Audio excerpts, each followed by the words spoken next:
దీనిపై మరింత సమాచారం మా ప్రతినిధి శివన్ అడిగి తెలుసుకుందాం. శివ, పీకే వ్యాఖ్యలపై ఏపీలో దుమారం రేగుతున్నట్లు తెలుస్తుంది. దీనిపై మీ దగ్గర ఉన్న సమాచారం ఏంటి? మొత్తం మీద చూసుకుంటే ఆంధ్రప్రదేశ్ రాజకీయాల్లో ప్రశాంత్ కిషోర్ ఈ పేరు తెలియని వ్యక్తి ఉండరు.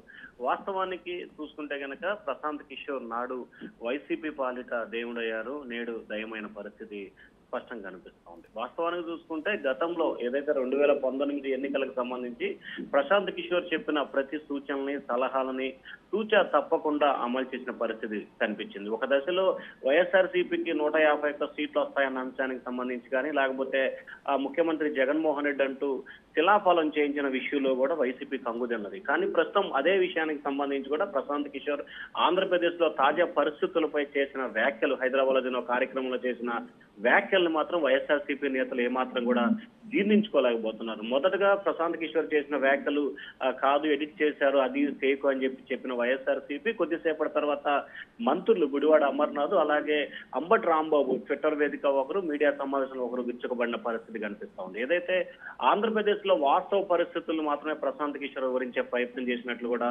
టీడీపీ నేతలు చెప్తా ఉన్నారు. కానీ వైఎస్ఆర్సీపీ సంబంధించిన నేతలు మాత్రం తమకు అనుకూలంగా ఉన్నప్పుడు ఒకలాగా, వ్యతిరేకంగా చెప్పిన మరొకలాగా వ్యాఖ్యానించడానికి కూడా తీవ్రస్థాయిలో తప్పుపట్టిన పరిస్థితి కనిపిస్తా ఉంది. ఒక్కసారిగా ప్రశాంత్ కిషోర్ చేసిన వ్యాఖ్యల పట్ల ఆంధ్రప్రదేశ్ లో వైఎస్ఆర్సీపీ నేతలు, మంత్రులు అయితే మాత్రం కొంత ఆందోళన, కలత చెందిన పరిస్థితి కనిపిస్తా ఉంది. బీహార్ లో చెల్లని రూపాయి ఆంధ్రప్రదేశ్ లో ఎలా చెల్లుతుందని చెప్పి మంత్రి అమర్నాథ్ అంటాన్ని కూడా మనం ఇక్కడ చూసుకోవాలి. అదే గుడివాడలో చెల్లని అంశానికి సంబంధించి కూడా 2019లో చెల్లినప్పుడు 2024లో ఎందుకు చెల్లదని చెప్పి టీడీపీ నేతలతో వ్యాఖ్యానిస్తున్న పరిస్థితి కనిపిస్తాం. సో ఓవరాల్ గా చూసుకుంటే ప్రశాంత్ కిషోర్ వ్యాఖ్యల పట్ల వైఎస్ఆర్సీపీలో ఒక అంతర్మదనం అయితే మొదలైన పరిస్థితి కనిపిస్తా ఉంది. ఎందుకంటే ప్రశాంత్ కిషోర్ తాజా పరిస్థితులు ఏదైతే ఆంధ్రప్రదేశ్ లో ఉన్న సంక్షేమ కార్యక్రమాల విషయంలో కానీ ప్యాలెస్ దాటి బయటికి రాకుండా కేవలం బటన్ నొక్కి డబ్బులు ఇస్తానంటే ప్రజలు హ్యాపీగా ఉండరని చెప్పి కూడా ఆయన చేసిన వ్యాఖ్యలు, దాంతో పాటుగా ఇటీవల కాలంలో ఆయన టీడీపీతో సత్సంబంధాలు కొనసాగించడం, చంద్రబాబుతో భేటీ అవ్వడం, అభ్యర్థుల ఎంపిక సంబంధించి టీడీపీకి సూచనలు సలహాలు ఇవ్వడంతో కొంత వైఎస్ఆర్సీపీ